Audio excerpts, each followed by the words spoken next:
أشهد أن لا إله إلا الله وحده لا شريك له وأشهد أن محمدا عبده ورسوله أما بعد فأعوذ بالله من الشيطان الرجيم بسم الله الرحمن الرحيم الحمد لله رب العالمين الرحمن الرحيم مالك يوم الدين إياك نعبد وإياك نستعين اهدنا الصراط المستقيم صراط الذين أنعمت عليهم غير المغضوب عليهم ولا الضالين وآمنوا بما أنزلت مصدقا لما معكم ولا تكونوا أول كافر به ولا تشتروا بآيات ثمنا قليلا وإياي فاتقون ولا تلبسوا الحق بالباطل وتكتموا الحق وأنتم تعلمون وأقيموا الصلاة وآتوا الزكاة واركعوا مع الراكعين أتأمرون الناس بالبر وتنسون أنفسكم وأنتم تتلون الكتاب أفلا تعقلون۔ البقرہ آیت 42 تا 45۔ اللہ تعالیٰ فرماتا ہے کہ اس پر ایمان لے آؤ جو میں نے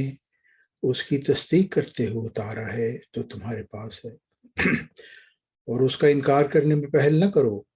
اور میرے نشانات کے بدلے معمولی قیمت وصول نہ کرو، اور بس میرا ہی تقوی اختیار کرو، اور حق کو باطل سے خلط ملط نہ کرو،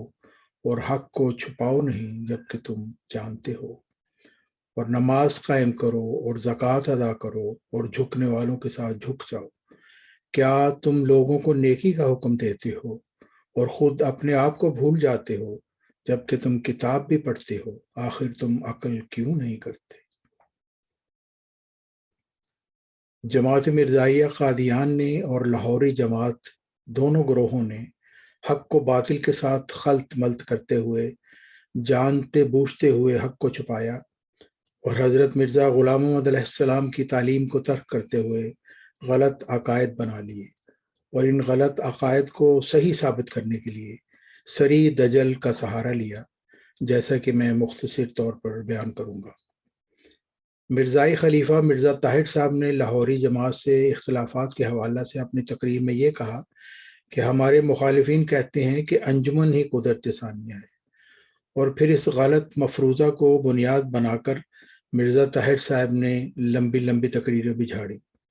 یہ ایک کھلا دجل اور فریب ہے، کیونکہ ان کے کسی بھی مخالف نے کبھی بھی انجمن کو قدرت ثانیہ نہیں کہا، نہ لاہوری جماعت نے، نہ جماعت احمدیہ اصلاح پسند نے، بلکہ ہم نے یہی کہا کہ جو حضرت مرزا غلام محمد علیہ السلام نے رسالہ الوصیت میں لکھا کہ انجمن خدا کے خلیفہ کی جانشین ہے۔ حضرت مرزا غلام محمد علیہ السلام مسیح موعود و مہدی موعود فرماتے ہیں، چونکہ انجمن خدا کے مقرر کردہ خلیفہ کی جانشین ہے، اس لیے اس انجمن کو دنیا داری کے رنگوں سے بکلی پاک رہنا ہوگا، اور اس کے تمام معاملات نہایت صاف اور انصاف پر مبنی ہونے چاہیے۔ روحانی خزائن جلد 20 رسالہ الوصیت صفحہ 325۔ پھر جماعت مرزائیہ کے خلیفے اور مولوی مزید دجل کرتے ہوئے کہتے ہیں کہ مرزائی خلافت ہی قدرت ثانیہ ہے۔ یہ بھی ایک کھلا دجل ہے اور جھوٹ اور فریب ہے، کیونکہ مرزا محمود صاحب نے جو مرزائی مسلم موت ہونے کا دعوے دار سے خود اقرار کیا کہ انجمن کے بنیادی اصولوں میں خلیفہ وقت کا وجود شامل ہی نہ تھا، اور پھر اگر مرزائی خلافت ہی قدرت ثانیہ تھی تو خلیفہ اول کے زمانے میں قدرت ثانیہ کے جلد ظہور کے لیے دعائیں کیوں کی جاتی رہیں؟ جیسا کہ تاریخ احمدیت جلد 3 صفحہ 212 پر درج ہے کہ حضرت میر ناصر نواب نے حضرت خلیفہ اول رضی اللہ تعالیٰ عنہ کی خدمت میں عرض کیا کہ حضرت مسیح موعود علیہ السلام نے قدرت ثانیہ کے ظہور کے لیے ہر ملک میں اکٹھے ہو کر اجتماعی دعا کرنے کا ارشاد فرمایا۔ چنانچہ حضرت خلیفہ اول رضی اللہ تعالیٰ عنہ نے مولوی محمد علی صاحب کو حکم دیا کہ وہ اخبارات میں اجتماعی دعا کی تحریک شائع کرے۔ اگر انتخابی خلافت ہی قدرت ثانیہ تھی تو پھر کس قدرت ثانیہ کے جلد ظہور کے لیے دعائیں کی جا رہی تھی۔ اور پھر اگر یہ مرزائی خلافت ہی قدرت ثانیہ تھی تو حضرت مرزا غلام محمد علیہ السلام کے پہلے جانشین حضرت حکیم نور الدین رضی اللہ تعالیٰ عنہ نے یہ بیان کیوں دیا؟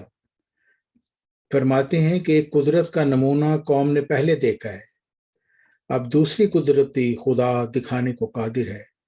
مگر چاہیے کہ ہم سب کمر بستہ ہو کر مل کر خدا کے حضور دعائیں کریں اور خدا سے خدا کے فیضان طلب کریں، اور قدرت ثانی کے ظہور کے واسطے جو راہ خدا کے برگزیدہ مسیح نے الوصیت میں لکھی ہے اس پر کاربند ہو جاویں۔ خدا قادر ہے اور اپنے وعدے کا سچا ہے۔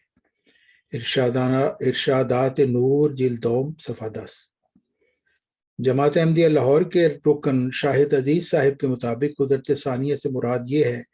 کہ خدا مشکل وقت میں جماعت کے افراد کی مدد کرے گا۔ یہ بھی ایک قطعی بے بنیاد مفروضہ ہے جس کی کوئی سند نہیں ملتی، اور قدرت ثانیہ کی عظیم الشان پیش گوئی کی عظمت کو گرانے کی لاہوری جماعت کی یہ ایک مذموم کوشش ہے۔ اگر لاہوری جماعت کے مطابق قدرت ثانیہ یہی ہے تو پھر یہ خدائی مدد اور قدرت ثانیہ کہاں تھی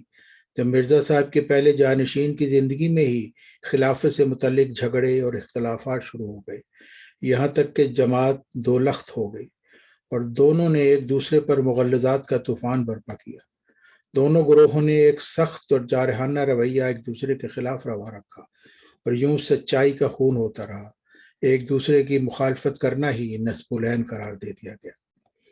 دوسری بات یہ ہے کہ اگر لاہوری جماعت کے مطابق قدرت ثانیہ یہی ہے کہ خدا کی مدد جماعت کے افراد کے شامل حال ہوگی، تو یہ دائمی مدد کب شامل حال ہوئی؟ مرزا غلام محمد علیہ السلام تو فرماتے ہیں کہ قدرت ثانیہ ہمیشہ تمہارے ساتھ رہے گی، تو کیا مرزا غلام محمد علیہ السلام نے نعوذ باللہ جھوٹ بولا تھا؟ مرزا محمود صاحب کے 50 سالہ دجل و فریب اور بدکاریوں سے پر دور میں یہ قدرت ثانیہ کی مدد کہاں تھی؟ کیوں مظلوم اور معصوم احمدیوں کو بے یار و مددگار چھوڑ دیا گیا؟ حقیقت یہ ہے کہ جماعت مرزائیہ قادیان اور جماعت لاہور دونوں گروہ ہی اپنے اپنے مضمون مقاصد کے لیے، ان کے حصول کے لیے حضرت مرزا غلام محمد علیہ السلام کی تعلیم میں پیش کردہ حق کو باطل کے ساتھ خلط ملط کرتے ہوئے، جانتے بوجھتے ہوئے حق کو چھپاتے رہے۔ حضرت مسیح موعود علیہ السلام اپنی تصنیف لطیف رسالہ الوصیت میں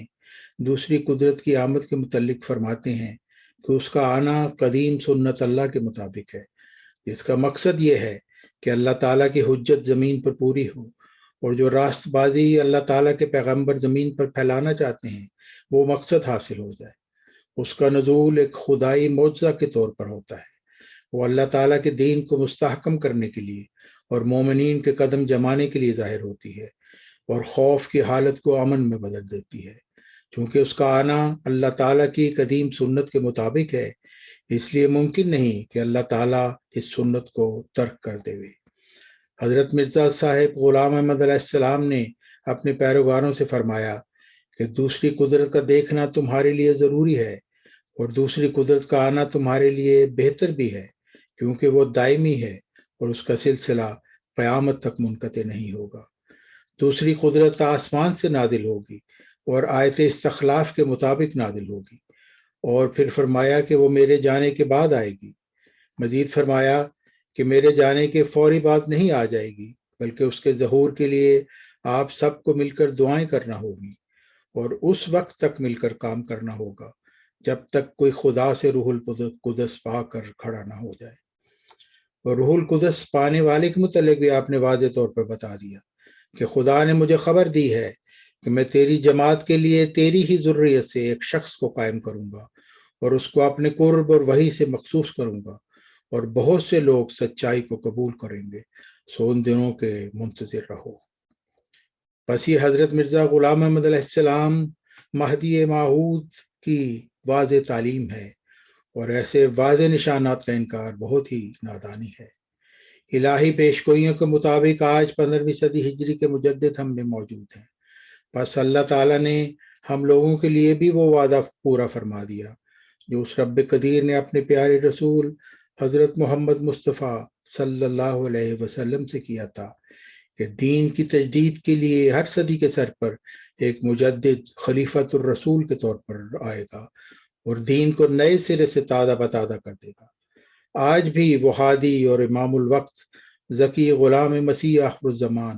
حضرت عبد الغفار علیہ السلام ہم میں موجود ہیں،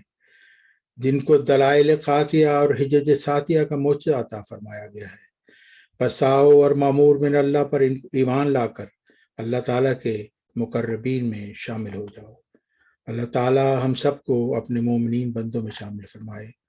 آمین ثم آمین یا رب العالمین یا ارحم الراحمین۔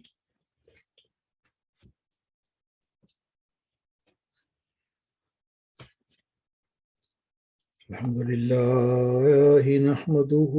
ونستعينه ونستغفره ونؤمن به ونتوكل عليه ونعوذ بالله من شرور أنفسنا ومن سيئات أعمالنا من يهده الله فلا مضل له ومن يضلل فلا هادي له ونشهد أن لا إله إلا الله وحده لا شريك له ونشهد أن محمدا عبده ورسوله۔ عباد الله رحمكم الله، إن الله يأمر بالعدل والإحسان